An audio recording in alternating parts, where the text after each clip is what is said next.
Kabataan ng pag-asa ng bayan at ito ang pinatunayan ng mga kabataan sa bayan ng Alcala na dumalo sa isang Zero Waste Activity Forum na inorganisa ng Pangasinan Youth for Disaster Risk Reduction and Management. Nagtipon ang humigit kumulang 40 youth leaders, journalists at mga environment advocates sa Arboleda National High School Gymnasium kahapon, January 21, upang talakayin ang mga maaaring kontribusyong gawin ng mga katulad nilang kabataan sa pagsulong ng Zero Waste bilang bahagi ng Zero Waste Month. Sa temang Repurpose Zero Waste Starts with Youth, naisipabatid ni Angel Grace Espirito, President ng Pangasinan Youth for Disaster Risk Reduction and Management, ang mahalagang tungkulin ng mga kabataan sa pangangalaga ng kalikasan. Repurpose po, ibig sabihin yung hindi lang siya nakukulong sa reuse, reduce, recycle. So parang beyond siya sa repurposing.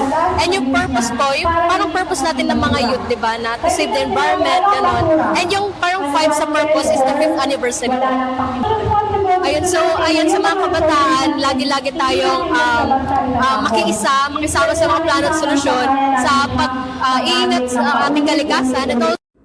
Kada taon bilang bahagi ng kanilang anibersaryo, isinasagawa ng grupo ang mga ganitong forum upang mas makahikayat pa ng mas maraming kabataan na makiisa sa kanilang advokasya. I really do believe reaching out and connecting with other people talaga na like-minded people na makakatulong sa iyong advocacy na yun nga, mas to save the environment.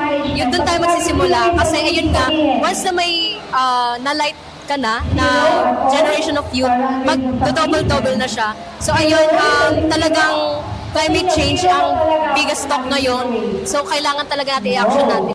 Ang aming himpilan, kaisa sa hangarin na pangalagaan ang kalikasan sa pagsasagawa ng mga nasabing programa. Yan ang ating good news. Ako po si Idol Maya, Tatak IFM.